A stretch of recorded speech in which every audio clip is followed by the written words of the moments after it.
So a total solar eclipse, just to remind people, is when the moon passes in front of the sun. Because of a very kind of unique coincidence with the Earth, the size of the sun and the size of the moon on the sky are almost identical.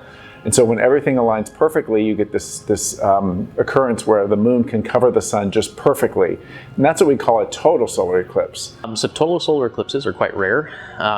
They're one of the most unique events to actually witness. I'd never seen one until a few years ago, and I had seen partial solar eclipses where you put the glasses on and you see there's a little bit of the sun missing, but a total solar eclipse is unlike anything that I'd ever seen. Total solar eclipses have occurred throughout history, and often they were viewed in a very negative light, because it's a little strange when in the middle of the day all of a sudden the sun disappears and the sky gets dark, and that's really what happens.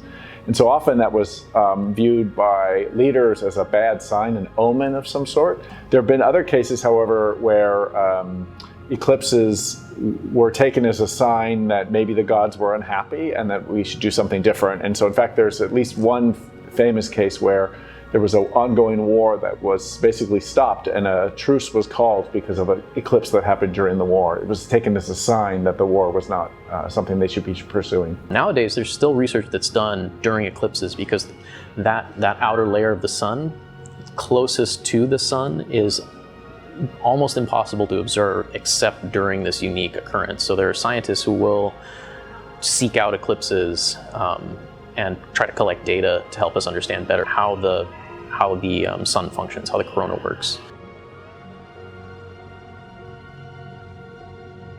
So the total solar eclipse in 2024, the moon will completely block the sun, and it will get dark, it will get cold, you will see the beautiful corona.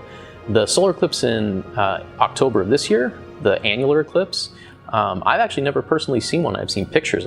They are very different. The moon is a little bit further away from the Earth, and it leaves a ring of sunlight around the edge of the moon. And it's not safe to look at that without glasses. And even then, you have to be in certain spots to see that ring effect. Here in Dallas, you'll be able to see a really good partial eclipse, and it'll be a good opportunity for people to see what a partial eclipse looked like and to understand safety for viewing the solar eclipse for when we see it in April of next year. There's only a very narrow strip of the United States that will be in what we call totality. This is the place where the sun will be fully blocked by the moon. The rest of the country will see what we call a partial solar eclipse, which is far less spectacular.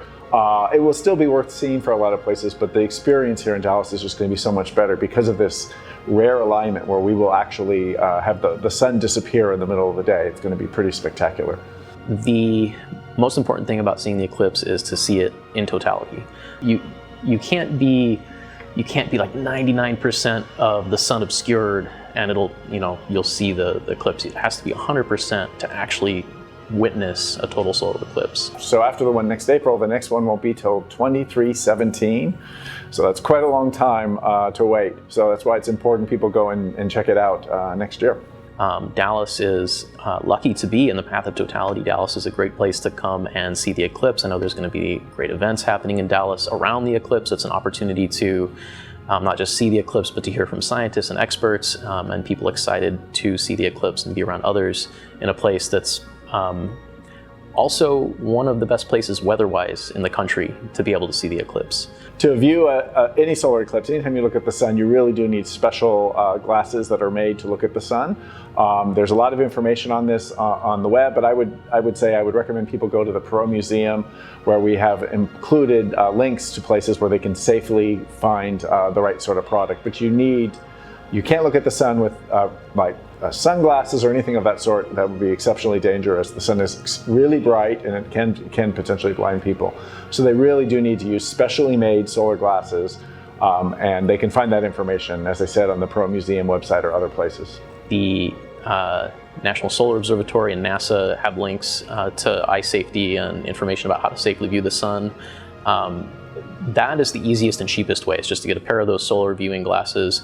There are ways to build, there are plenty of tutorials online for building like pinhole cameras and other safe ways of looking indirectly at the sun. but the safest way is to have just a pair of those glasses. You don't need to buy really expensive equipment to get a good view of the sun during an eclipse. And so we already, we're in it's less than a year to the big event, and so we've already started the countdown. And if you want to follow that countdown, you can go to visitdallas.com/eclipse to see how many days and how much time we have until the big event.